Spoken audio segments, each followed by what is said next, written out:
When I play up game and then talk, I'm trying, Jennifer.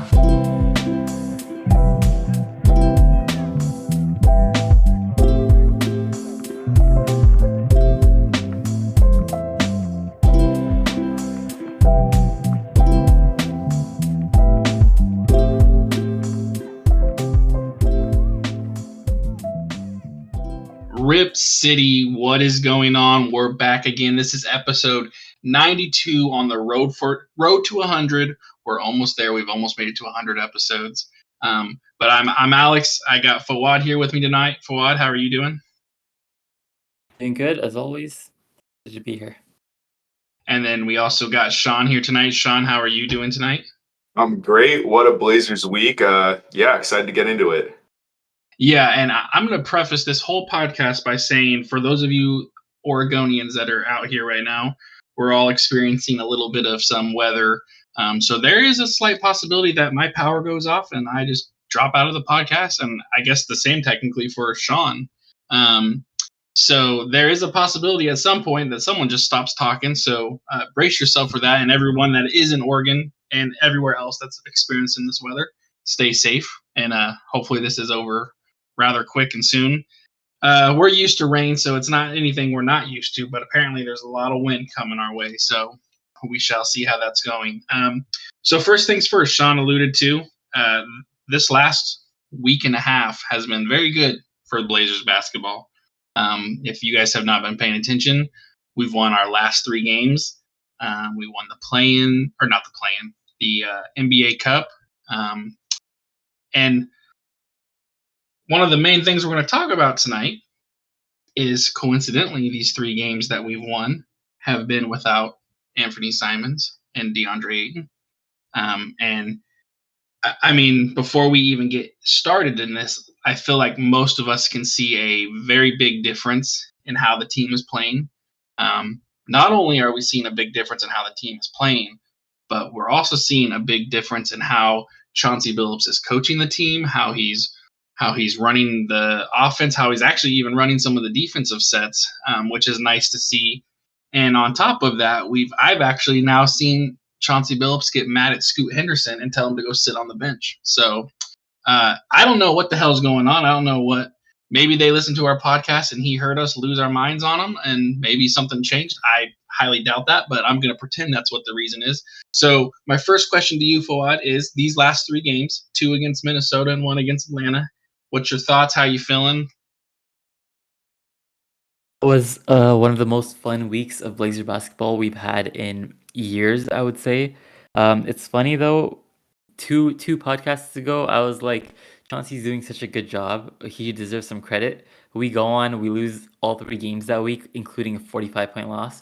I come back the next episode, I'm like, you know what? I take it back, fire Chauncey like tomorrow. Go off the next week, we win three games in a row. Amazing wins too against some decent teams. So I don't know what's going on. Like I'm just gonna say let's fire Chauncey again, and hopefully we have another three wins, or how many ever games we have this week. But regardless, that was a very fun week. We started off with, like you said, the NBA Cup game. We won that against probably the best team in our group or division or whatever they're calling it.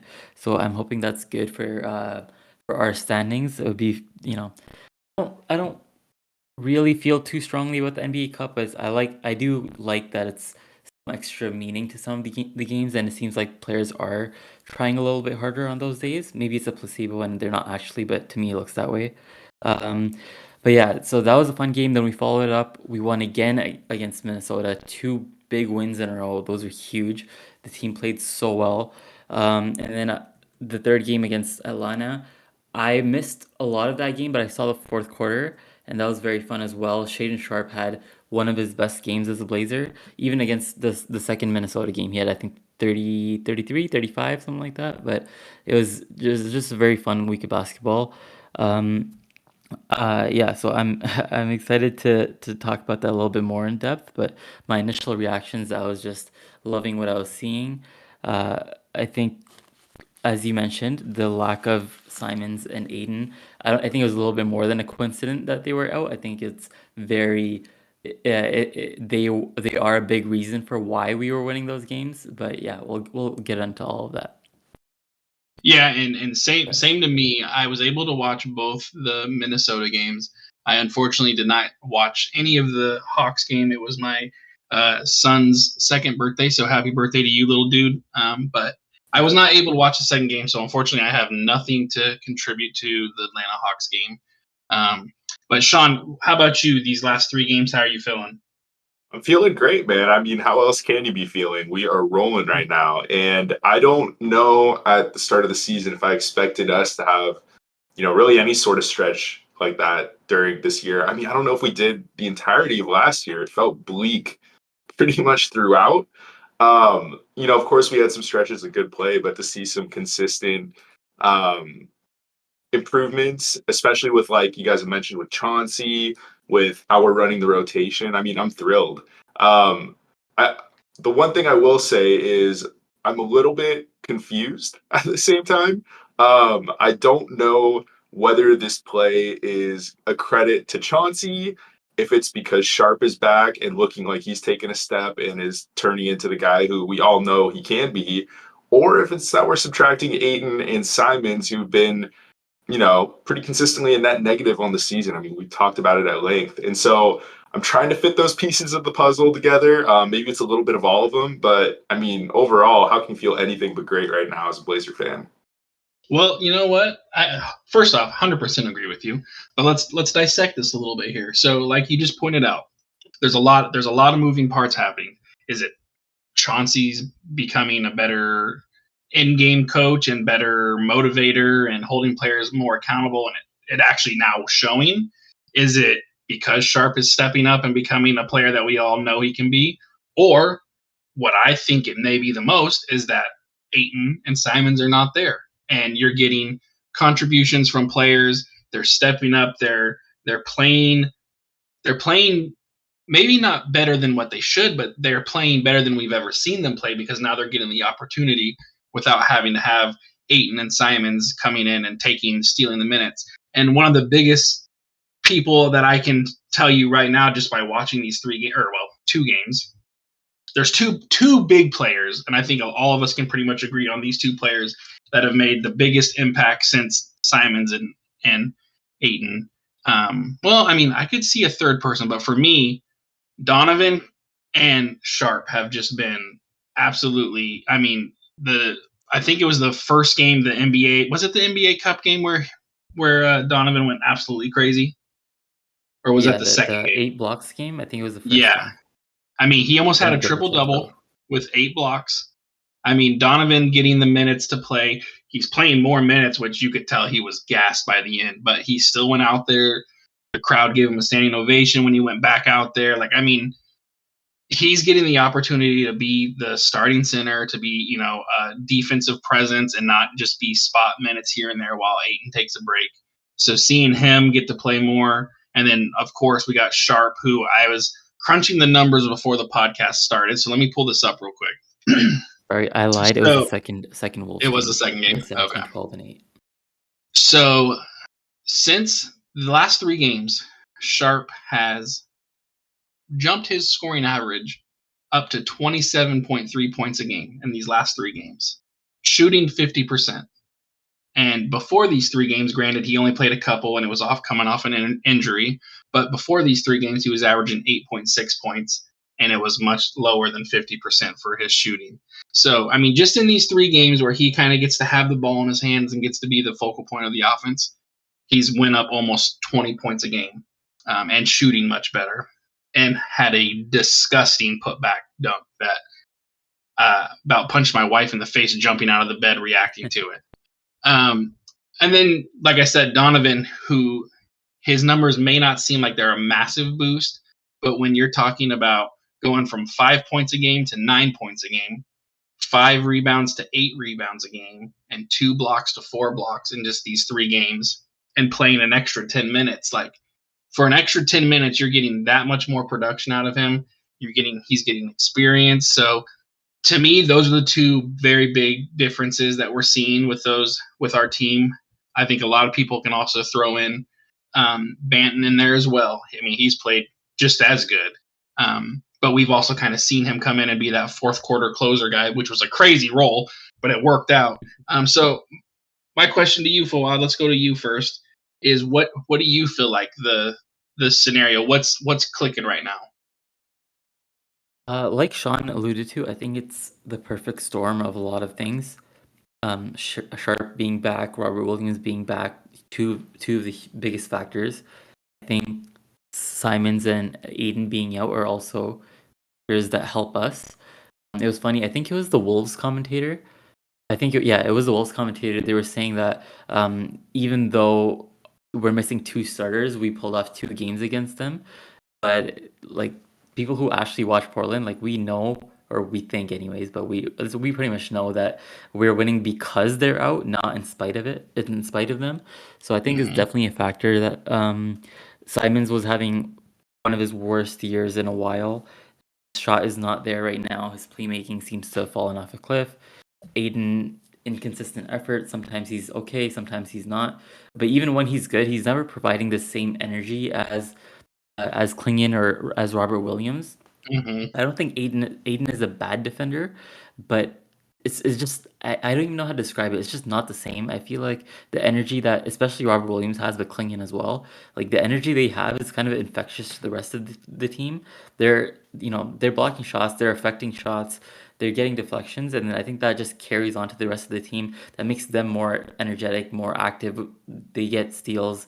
It's just a cycle, a continuous loop of one positive thing affecting another. So all of that does stem from maybe it's not maybe it's a little bit too harsh to say it's on Aiden, but I think it's the difference between Aiden and Robert Williams and versus Aiden versus Robert Williams or Dominic Klingon. Maybe if we had a different center who wasn't as good, then Aiden might be better. So it's possible that I'm not saying that Aiden is necessarily a net negative, although you might be able to argue that, but it's that his backups or whoever's replacing him are just so much better. 8 blocks in that one game, like you said, that was unreal. I think 5 of them were in the fourth quarter, and it was a close game too. Then there was Robert Williams had, I think, 3 blocks and 3 steals in another game. They were just on the defensive end. They're complete game changers. I think it's just hard to put into words how impactful they are on that end. But I'm happy that everyone else is seeing it now too. And then in addition to those two being out, Chauncey's rant, whatever you want to call it, I think probably had some impact as well. We talked a little bit about it last episode, how how long we think that will last. I don't think any of us thought it would that. Again, we can't necessarily give all the credit to that speech, but we didn't think that boost of energy or accountability would last 3 games. I think we said maybe one. So it's just a mix of Sharpe being back, Robert Williams being back, increased minutes for Klingon, increased minutes for Banton, motivation from the coach, missing Simons, missing Ayton. So all of that coming together, I think, has led to us being a much better team. And one last thing before I hand it back to you. I think before that Memphis game, that 45-point loss, like the week before that, we were still playing good. So I think it's also the difference now is seeming a lot greater because we were if you kind of picture our baseline from like the first 6 games, let's say, I think we went a little bit down and then we jumped way back up. So I think we were at our lowest and we went to our highest. And if we went like I don't know if this makes sense at all, but our middle to where we are now, I don't think it's that big of a jump, even though Aiden and Simons being out is probably what boosted us. But I think we just saw that everything clicked at the right time, even though there were points throughout the season where things individually were clicking. I think what we're seeing now is everything clicking at the same time. So 2 things. First off, I have to apologize to everybody that's been listening up to this point. I think once again my webcam kicked on, and I just thought to myself, I better go check and make sure. And lo and behold, I think the webcam was recording. So if my voice sounded weird at the beginning, I apologize. I've fixed it now, hopefully. But before I throw it to Sean, Fawad, let me ask you one question. You were talking about Ayton and the difference that we have with Robert Williams and Donovan. Do you feel like one of the biggest reasons why we're seeing such a big difference is solely the effort that Ayton puts out compared to Robert Williams and Donovan? Solely is a strong word, but I think mostly for sure. Yeah.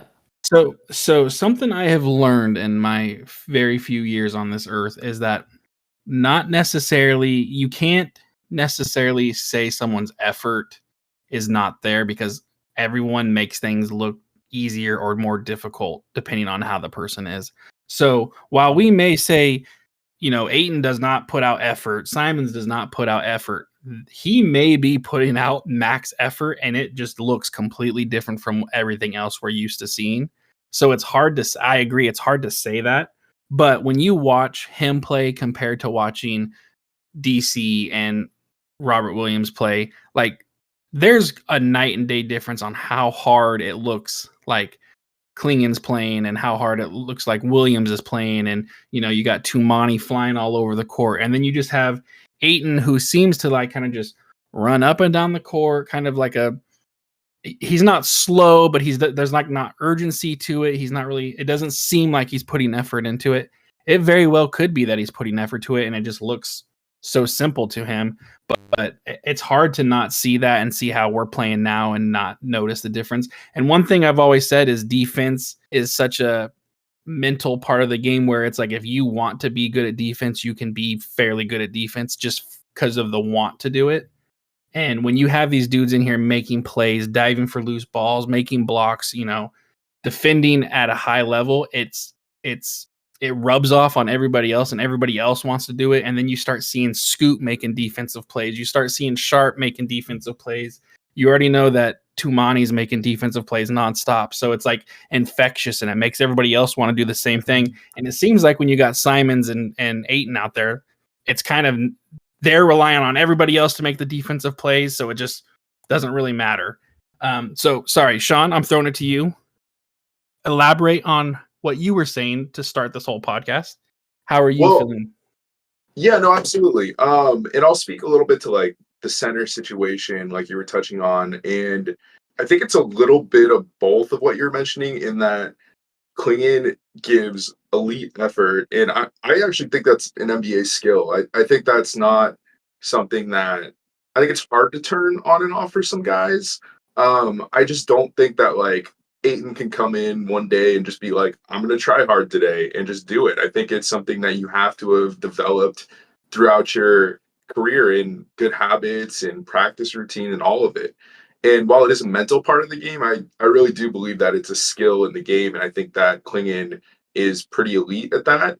But also, like, the other part of it, I think, is it might be a fit thing. Because if you think about it, like, Robert Williams and Klingen's games are much more similar to each other's than Ayton's. They're both elite rim protectors. They're both not black holes on offense. They want to move the ball, or they want to finish the rim, and they keep things simple for the guards. I think that when you have a bunch of young guys trying to make the right play, and you have a guy like Ayton who kind of demands the ball, he's on a max contract, he's older than you, it can kind of get in their heads a little bit to how they want to run the offense and make sure he's getting his touches to remain engaged. Where Klingen and Williams are going to make their biggest impact on the defensive end. They don't need the ball. They set hard screens. They roll hard to the hoop and just make life easier on the guards, who really should, with the way our lineup is set up, be the primary options on offense. And so it's tough for me to say to totally throw Ayton under the bus this early in the season, but through a small sample size, we've seen that the fit maybe isn't there, the effort isn't maybe there. No one's arguing that he's talented, but the results aren't following. And so, at a certain point, I think that the roles of Klingen and Williams have to expand, just because they're forcing Chauncey to keep him on the court. Which, I mean, in all honesty, that's a good problem to have, to force someone to be on the court because of how they're playing. Like, I don't think any of us could complain if DeAndre Ayton's out there doing, putting up 25, 10, 2, 3 blocks a game. Like, we may want to see DC, we may want to see Robert Williams, but if your center is doing that, then that's understandable. The same with Simons. If Simons is coming out there, putting up high numbers, being efficient, being engaged on both ends of the floor, even if he's not very good defensively, it's hard to argue that he needs to be out there playing. Like, you need that guy out there. But when you have what we've had this season, in my opinion, it's like I'm so like over just the low effort and like just this lackadaisical, just run down the court and only care about the offensive end. I mean, if we're being honest with ourselves, DeAndre Ayton should be dominating. I mean, he's 7 foot tall. He has a massive wingspan. He's athletic. He can move. He can shoot. He should be dominating. Like, there should be no reason he's not averaging 20 points a game easily. Like, even when he was with Phoenix, like, he could have been dominating before KD got there. He could have been dominating. There are games where he does. There are a lot of games where he doesn't. There's a lot of games where he's just kind of in the middle. And it's like, you paid him all this money. You know, the Suns paid him all this money. He was a number 1, number 2. I can't remember. I don't think, was he drafted overall. number 1? He was Number 1. Okay.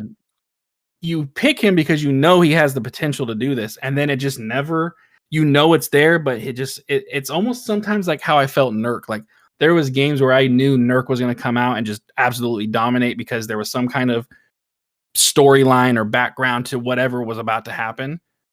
But it's like, that should be your mindset every game, is to come out there and just completely dominate and use your athletic ability to just completely make any defense helpless, which only helps your entire team when they're having to collapse on him. And then he's passing out to these people that, he's passing out to Simons. He's passing out to Jeremy Grant, who can shoot threes. I know we haven't been a great 3-point shooting team, but I don't know, man. I have been on the Ayton train and tried to defend him for a while now. But I know it's such a small sample size, but just these 3 games has made it like I'm over him. Like, I've tried to stick up and defend him, and I don't know what else I can defend him with, because really he's not really excelled like over the top over anything. I mean, unless there's something you guys are thinking of that I'm not, there's not been anything where I can be like, dude, I'm so happy we have DeAndre Ayton. I'm so happy. And I think it was you, Fawad, that said this, and it was hilarious. You said you wonder if other tanking teams are going to call about Simons and Ayton. And that is hilarious, because those 2 players should be good players, and yet we're losing. So there's something to be said there. And correct me if I'm wrong, if you guys can think of something that Ayton is like really excelling at. I'm not saying he's a bad player. You would expect so much more from someone that's making that kind of money, is as athletic as he is, and can be better than what he's putting out there. I don't know. Is there anything else? Quickly? Yep, go for it. So I saw someone else say this actually, but they were like, all the things that all the things that you want your center to be good at, or no, sorry, I messing it up. All the things that Ayton is good at are not the things that you want your center to be good at. So like, he has good touch around the rim, which I guess you want your center to be good at, but that energy, that shot block, that rim protection ability, all of that energy stuff is not there. He's good for teams that need scoring from their center. That's not most teams. I think most teams get their scoring from their guards and their forwards. And the thing you talked about with maybe his effort, that is his full effort. I don't know if I agree with that, but even if that is his full effort, it's that he doesn't have that same energy, and that providing that energy is not something that you can teach, in my opinion. Mhm. That's why when we got him from Suns, I was like, I'm not sure how much a change of scenery is how much of a difference that's gonna make, because for some players, like, it does, but generally you are who you are, especially if the problem is a lack of energy or motivation type thing. That's typically rarely changed by a change of scenery. It's usually who you are. Sometimes you run into a specific coach or a player who can bring it out of you, like we saw with Nurk at times, where Dame was able to kind of unlock that for short periods of time. But yeah, I don't think that's something that a change of scenery is gonna fix. We already saw one with us, and I don't know if you would say that he's better now than he was with the Suns. So he's not a bad player. He's just not center that a team that most teams would want to build around. Not even build around, but have as their starter. So it's tough. No, and you know what? You bring up a good example. There are players that change of sceneries aren't going to make a difference, and there's a very good example, and that is one player named Ben Simmons, who was hyped up to be this great player, and for a short time he was pretty good, and then I don't know what it is. I don't want to speak on another person's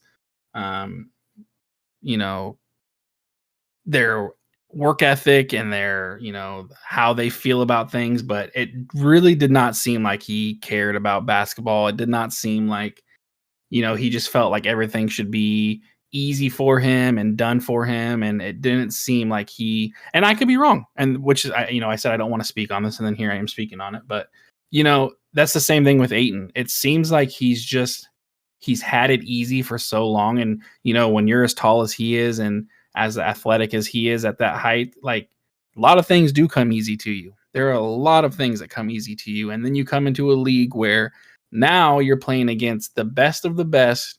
The players that are shorter than you can jump just as high as you. That they're more athletic than you. They're faster. They're stronger. And all of a sudden, things aren't as easy. And it's like some of these players have never had to really work like extremely hard.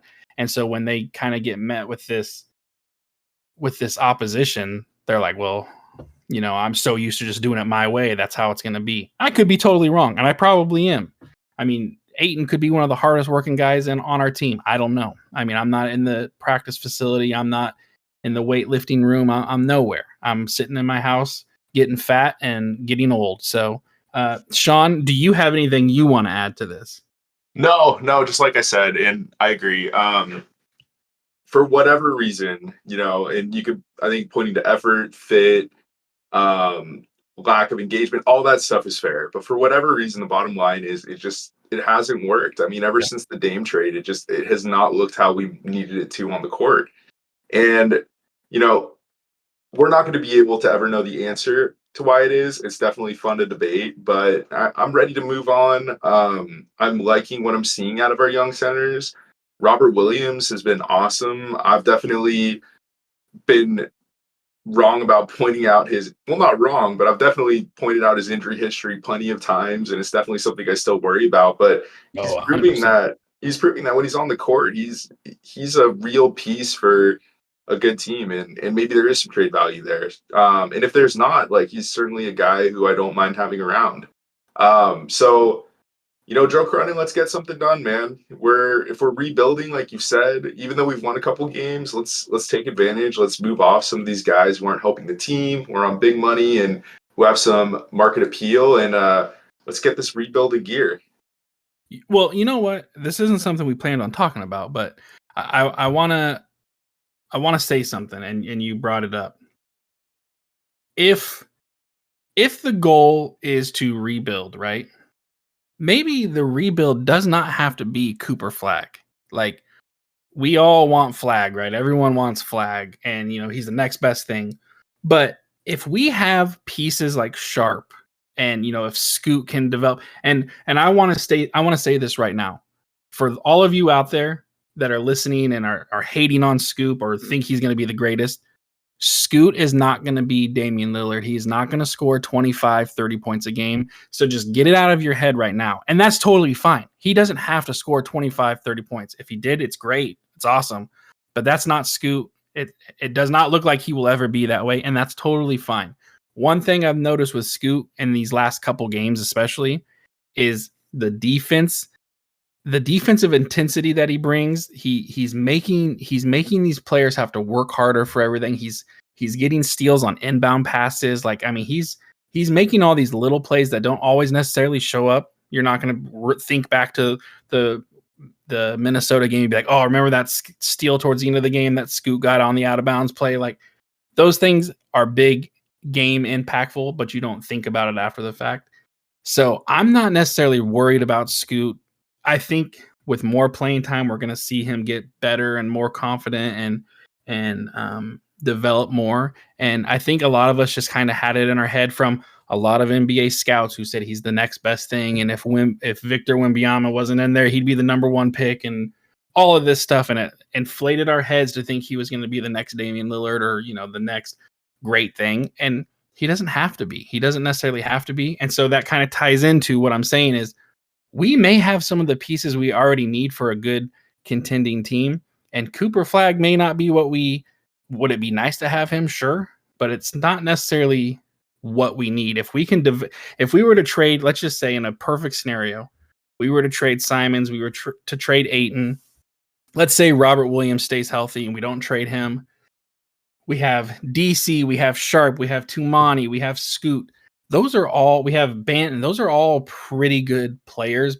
And some of them are really good players to have on your team. And, maybe you don't need the number one pick anymore. Maybe you need a top 10 pick and you just continue to build. So my question first to you, Sean, we'll go to you first is, do you feel like it's make or break we need Cooper Flag no matter what? Not necessarily. It depends, right? It's what's the goal here? If it's to win a championship, I think that you need a top 10 player in the NBA to do so. If you look at almost all the teams who've won it, they all have that, and arguably top 5. And the question is, do you believe Sharpe is that guy?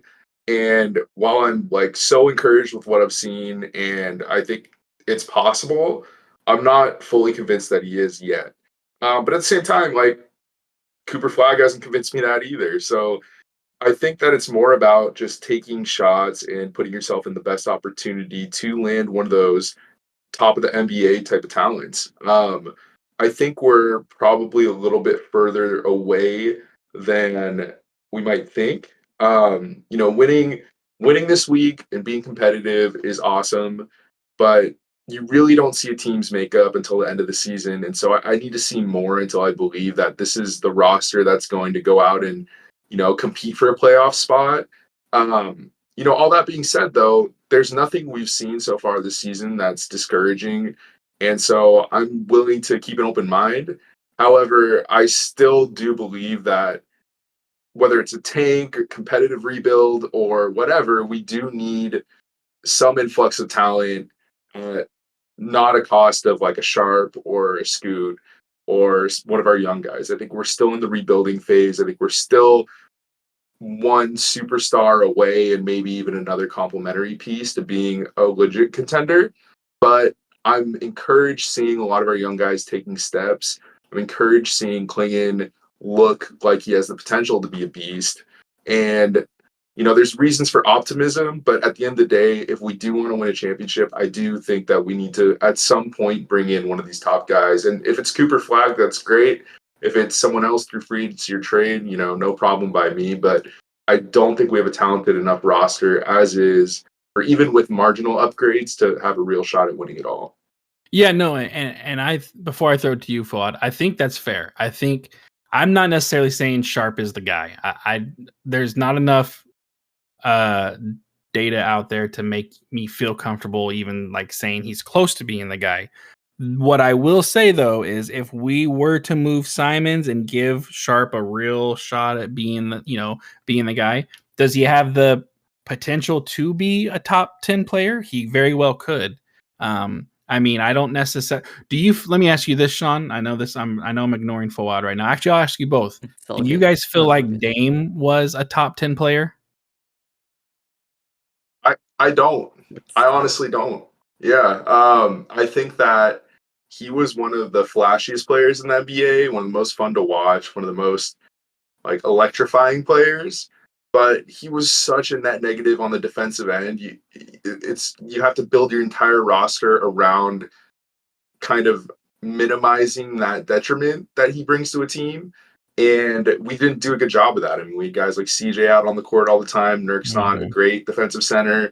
And we got exposed constantly. And it pains me to say this. I love Dame. He's my favorite player of all time, probably in the entire NBA. And, he certainly flirted with it. And when he was on, he probably played like he was one of the top 10 best. But I think if you look at his body of work consistently season to season, I think it's hard to find maybe one or two seasons you could say that, but I think overall it was never a sure thing. Like you get guys like Tatum or Jokic, the guys competing for championships, they're in that discussion every single year. And frankly, it's not even really a discussion. You just lock them in there. And Dame to me was never that player. He had to absolutely go off to even, be mentioned among those names. And so while it pains me to say it, I don't believe that he was top 10 player. I mean, I think you could say he may be a top 10 offensive player at For sure, certain yes. points, but like you said, his defense was so bad that it did not make him a top 10 NBA player. Fawad, what about you? Did you feel like Dame was a top 10 player? I feel like at his peak, he was just like at that level, maybe not top 10, but clean argument for 11, 12 to 15, something like that. So yeah, it's hard to say he was outright top 10. It's possible maybe there was one year where he was, but generally I think he was living more in that 11 to 15 range.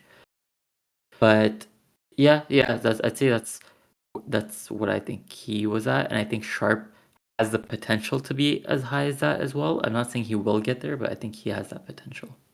So let me add on to this. This is totally not what we planned on talking about, but let me ask you guys this then. First off, I think I saw this on Reddit. I think someone posted this question, but this is a legitimate question. Let's say, you look at, like, let's say Curry, for instance. Curry isn't necessarily the greatest defensive player either, right? We know how great he is offensively, but his team was surrounded by players that could help with the inefficiencies on defense. And yes, he could hold his own a little bit better than Dame could. But had we built a better team around Dame, do you think it wouldn't have mattered if Dame was a top 10 player or not because of having a better team built around him that could cover up those issues he had defensively? Like, let's say you don't have CJ and Simons out there, where you're pretty much your 1 and 2 guards are just black holes defensively and just let everyone buy them and score on every possession. So if our team was built better, and this is where the Reddit post comes in. I wish I would have saved your name. I'm so sorry if you're listening. I'm not stealing your Reddit post. I want to give you credit. I just don't know your name. Someone posted, if Dame had the team we have now, do you think things would have been different? Like defensive, with the players we have defensively, especially, like, would things have been different? So my question to you guys is, 1, do you think that would have been different? And 2, had we built a better defensive team around Dame, would we be more of a contender more consistently, which then would tie in with maybe Sharpe. Maybe Sharpe doesn't have to be a top 10 player, but if you have a team that plays great defensively and everything, it kind of makes up for not being a top 10 player. So, Sean, how do you feel about that? I think Steph is a great counterpoint. I think that Dame, in a lot of ways, I mean, they're similar players. In a lot of ways, I think that Steph is superior to Dame in pretty much all the things he's good at, just marginally. But that marginally is enough. I think he's a pretty significantly better playmaker than Dame was. Mm-hmm. But the shooting, just the leadership, a lot of the other intangible stuff brought, I think Dame is pretty close to matching that, even though head-to-head I'm taking Steph.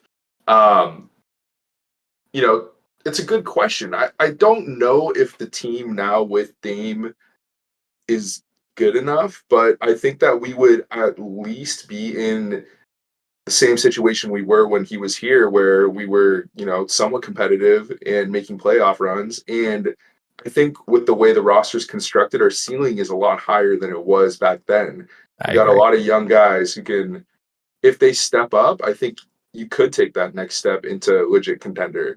But again, we have to see it in clutch minutes, and we really haven't yet at this time of the season. I mean, nothing is really, sure, there's end of game scenarios that are important, but the big boys come out to play when the playoffs happen, or when, end of the season's happening and you're looking at seeding and making the playoffs and those sorts of things. And these young guys we have are untested in that. But all that being said, I think that Dame, this would probably be one of the better, if not the best roster Dame has played with in Portland. If we're playing how we've been playing the last week, right? I mean, it's easy to get ahead of ourselves of how great the team is and how great the pieces are when we look at this past week. But if you look, 2 weeks ago, we looked terrible. We're losing by 45, and we wouldn't be having this discussion. And those are some of the pitfalls and the ups and downs of having a young team. But the potential's there. The roster construction, I think, is done really well, where we have some, potentially elite guards. We have potential elite center.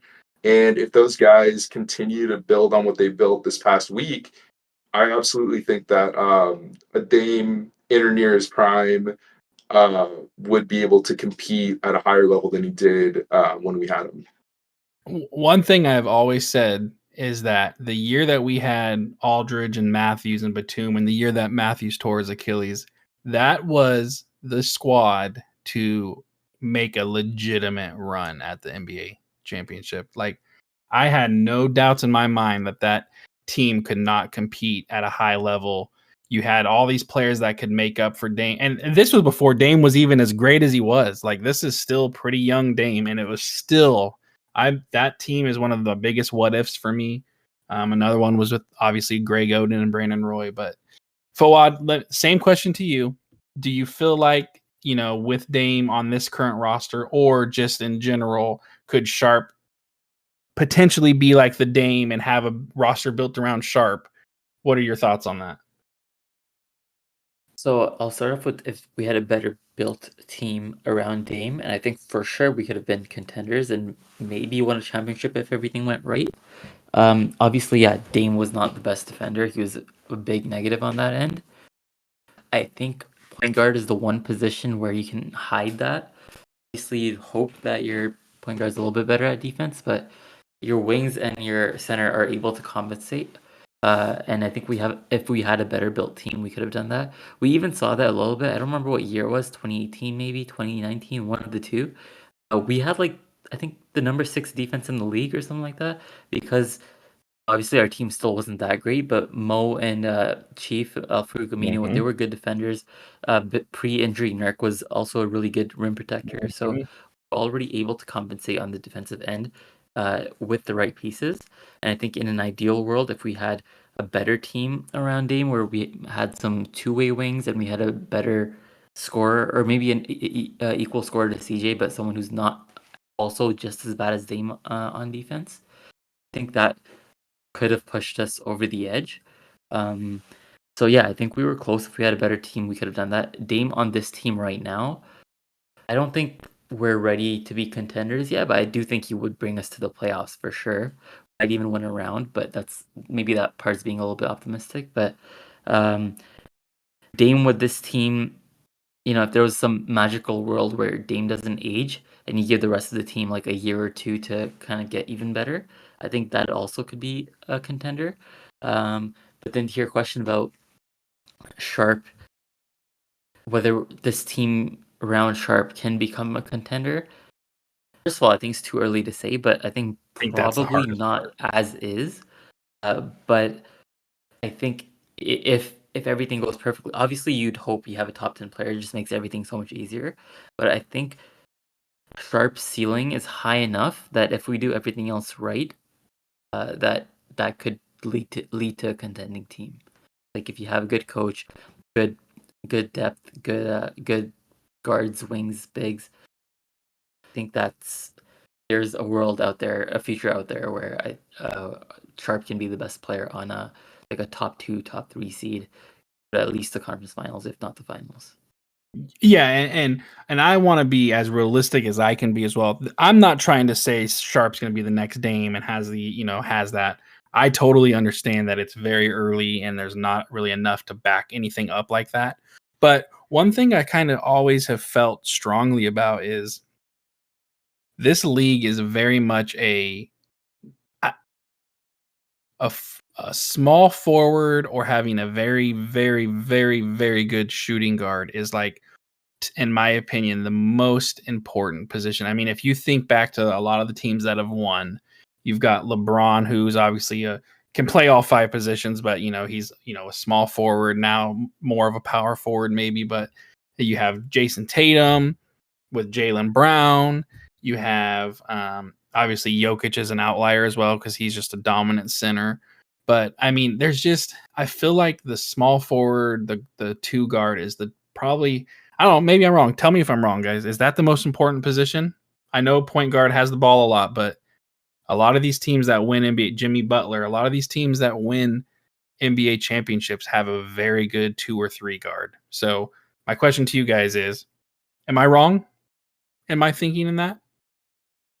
No, I think 100%. I think so. small forward is the best, most And important position. I think the important part of it is you need like a playmaking small forward. Those are the guys who really make the difference. And when you look at a guy like Jokic, who's a little bit of an outlier, the fact that he's a dominant center, leading his team to championships, he's an incredible playmaker. And when you have a guy who can, take up size, is difficult to defend because of that size, and can pass well, I think that really opens the offense up in a way that is rare. I mean, look at this last draft. That's why you have so many teams swinging and potentially missing on these rangy, athletic, but coordinated 6'10 guys who, averaged 4 points in the French league or something like that. It's because they fit the archetype of that championship caliber player. So I agree with you. Yeah, I mean, just looking back here, right? You got the Celtics with Tatum. You got the Warriors, who I wouldn't necessarily say Klay Thompson is absolutely like just, dominant, but is a very, very good shooting guard. Can play defense, can shoot the lights out.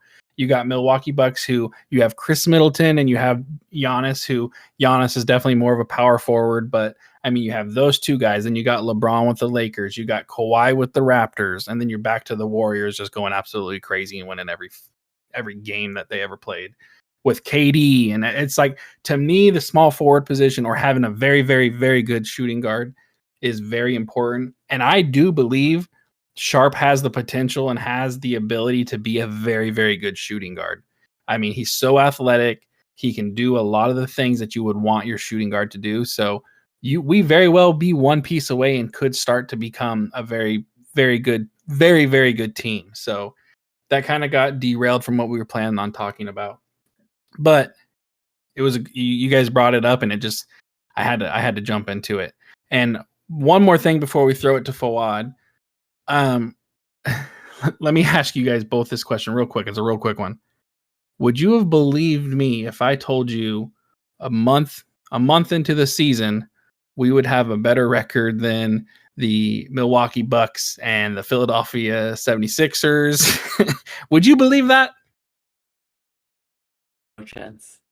Not a chance. I mean, Milwaukee is struggling, and the Sixers are about to implode from the inside out. I mean, they're having team meetings and yelling at each other. So that's going to be an interesting thing there.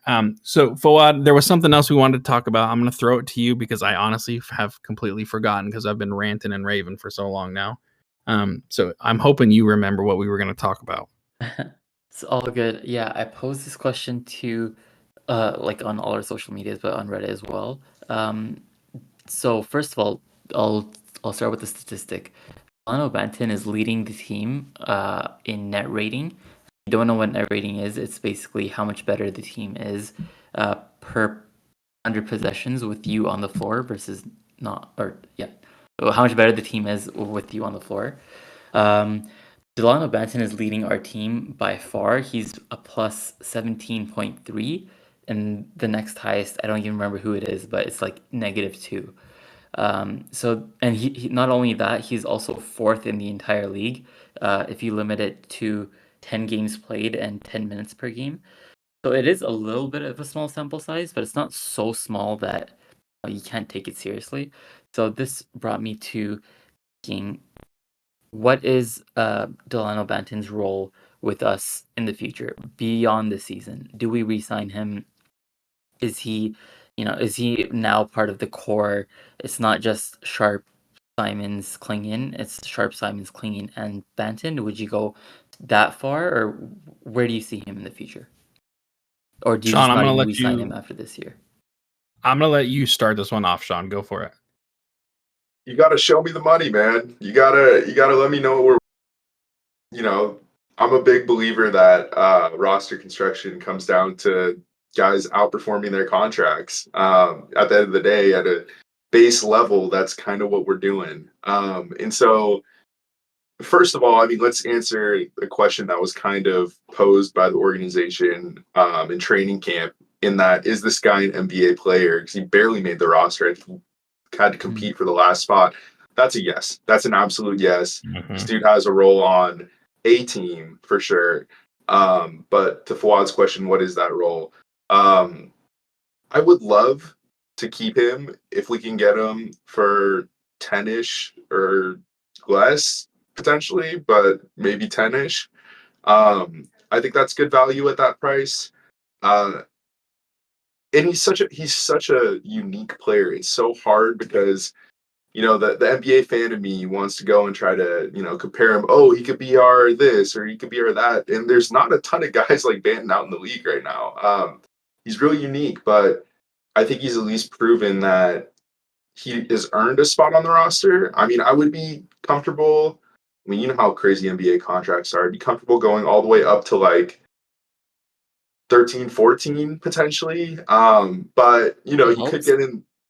Yeah. If it Go helps, ahead. from my from my understanding, the max we can offer him in the summer is 40 million over 3, which comes out to about 13 and a half.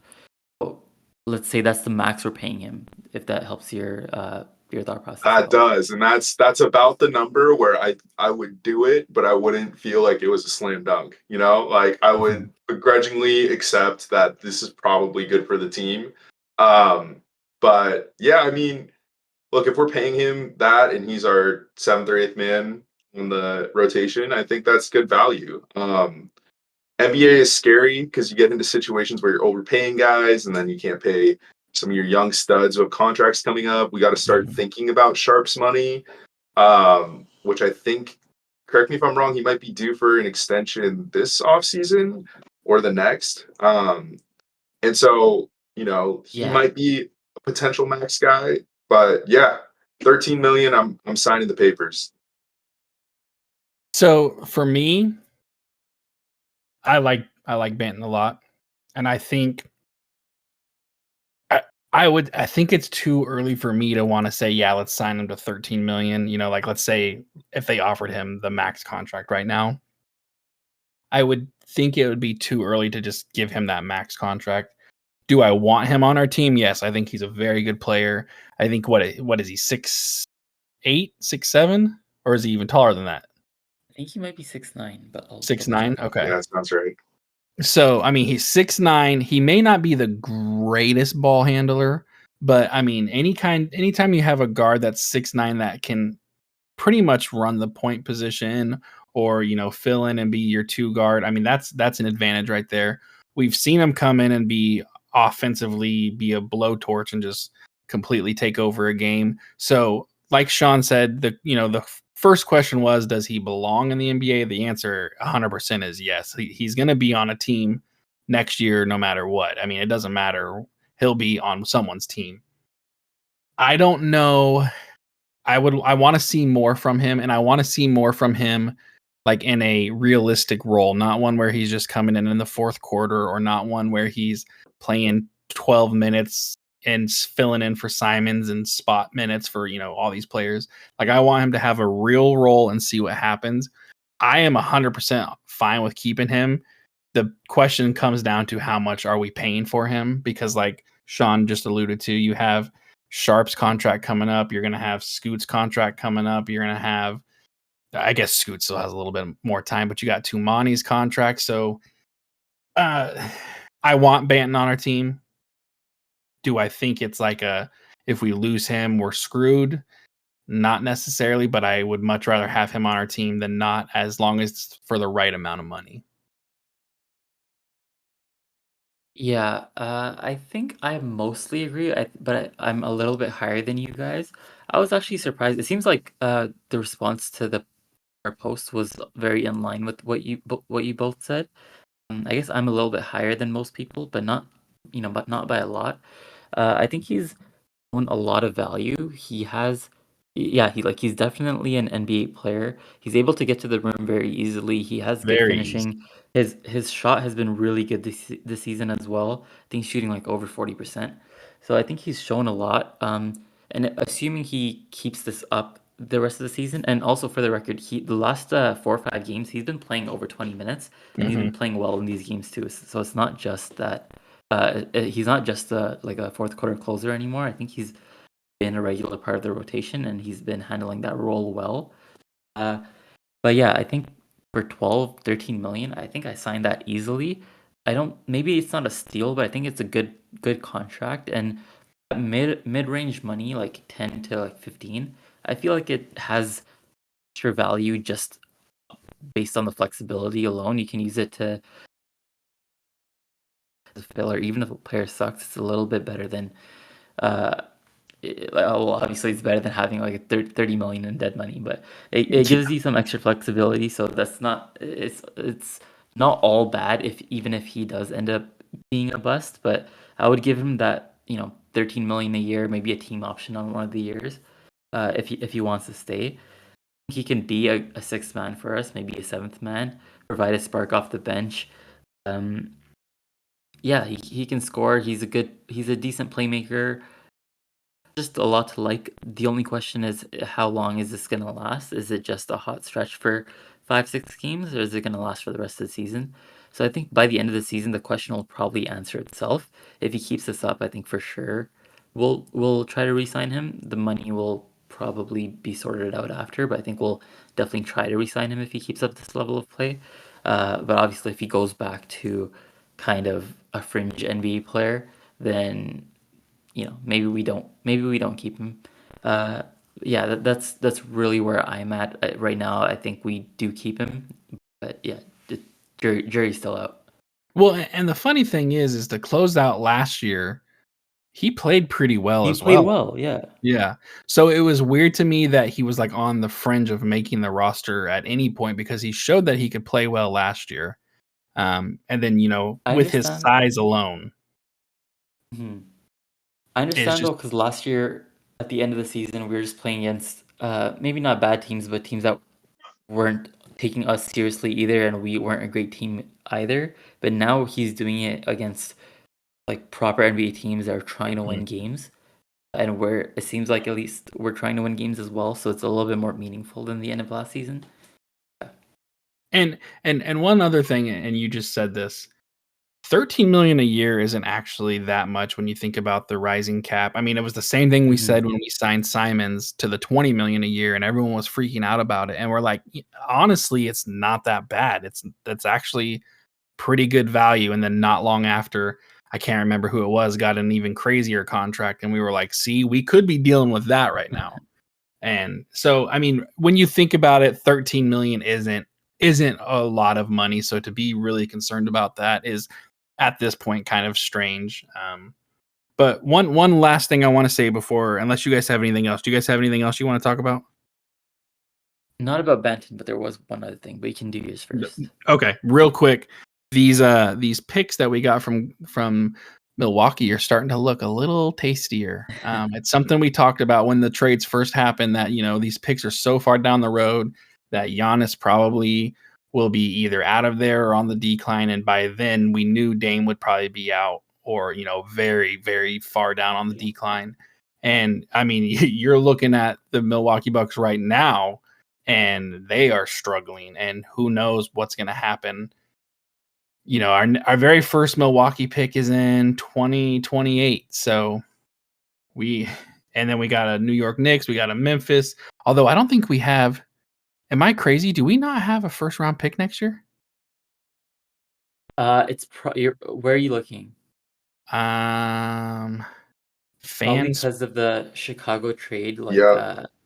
Oh, technically because it's it's going to them, protected. but it's I a know trade. exactly what it is. Yeah, as long as we don't make the playoffs, the pick is ours. The pick is our okay. Because I was gonna say, like, we don't got a pick right now on this website. So okay, Fawad, sorry to distract. Go ahead, finish us out here. Yeah, so we talked about Ant and Aiden a little bit earlier, but we focused more on Aiden, and I wanted to talk a little bit about Ant because he just got upgraded to questionable today, meaning it's very possible that he plays in tomorrow's game against OKC. And if he doesn't play against them, he'll almost definitely be back the game after that. So given the last week, how do you handle the situation where now he's healthy again? Do you still start him? Do you bring him off the bench? How many minutes do you give him? Let's start with Alex. You don't want my answer. We don't play him. That's my answer. I've made it pretty clear that I'm so done with him. And seeing how we've played just in these 3 games, like, I'm not messing with anything. I am saying, Simons, we're going to find you a trade partner and you're going to go play for somebody else. And, good luck there, because he clearly, I'm not going to claim that I have an insider or anything, but you just watch him. He doesn't even seem like he's engaged with our team. Like, it's just, he mopes around and he's got no energy, and just, I feel bad that he got hurt, and it sounded like it kind of was a little bit of a serious thing. So, I feel, it's not that I don't like him. I'm done, dude. I'm done with the one-dimensional, all they can do is score, and he's not even doing that very well. So, in all honesty, Fouad, I'm not joking you. If he were to come back and say, hey, I'm healthy, I'm ready to play, he is coming off the bench and he's playing 15 minutes at most, in my opinion. Like, we've got something here. I want to see what else is there. And putting him back in the starting lineup or giving him 20 plus 25 minutes a game is just throwing a wrench in everything. And we're back into how we were before. So that's my honest answer. Sean, speak the truth.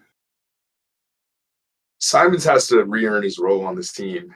He has to come out and show that these last few games without him, I've sent a message to him. He's been struggling, to put it mildly, throughout the whole season. And he's a guy who, at the start of the season, I'm sure Chauncey looked to for leadership, and he didn't provide it. He looked uninterested. And, to be fair to him, our GM basically said we're tanking. Our coach basically said we're tanking. But our young guys weren't having it. They're coming out and playing hard now. And if he doesn't get the picture and fit in or fit out, he's gone. I never really believed that he was a part of the long-term vision, just because I think that between Scoot and Sharpe, there's just too many mouths to feed in that backcourt. And I never really thought it was a fault of his, but it just felt like he was sort of the odd man out. But at this point, to stay on this team going forward for the long haul, he had to blow my mind this year. And he's kind of done the opposite. He's underwhelmed pretty much every chance he has. And so he has to get with the message, or he has to get traded or get moved or something. But whatever's happening right now, whatever energy he's been bringing, isn't it? And we have every reason to move on from him. And to be honest, might be the best thing for him. So, let's get on with it.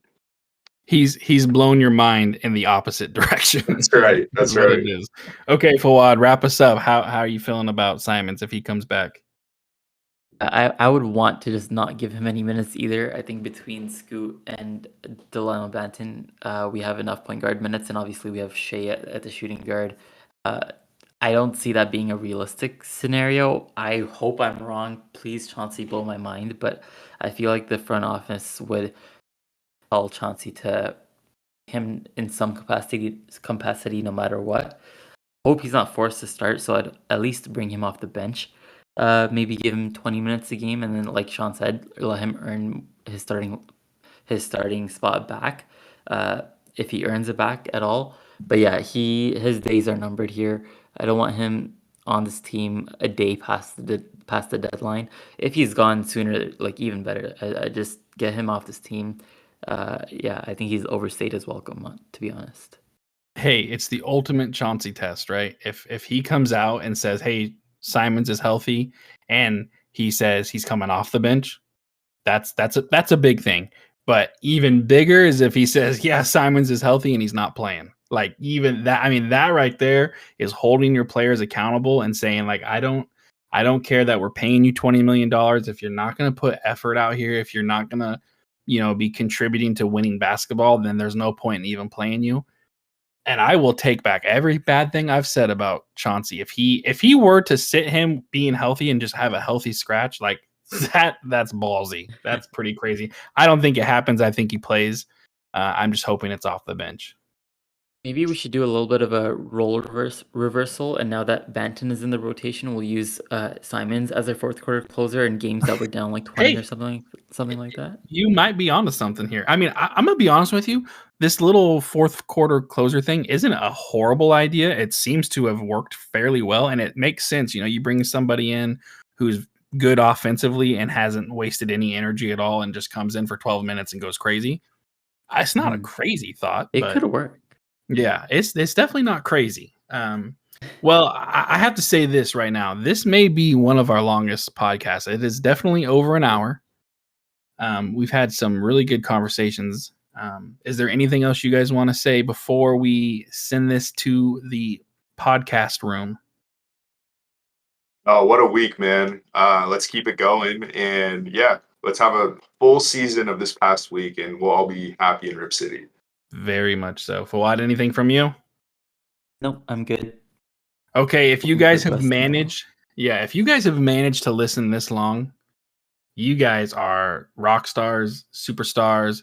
You guys are troopers. Make sure to continue to vote on these fan polls after each game that Fawad puts out. We love seeing them. It sparks a lot of conversations both in Reddit and even on Instagram. So keep up voting, Fawad. Keep killing it with all of these polls and everything you have been doing. It's absolutely crazy. Thank you guys for listening. And as always, Rip City, baby. Thanks to My Life Pursuing for the music used on the intros and the outros of this podcast. You can check them out on all major streaming platforms at My Life Pursuing.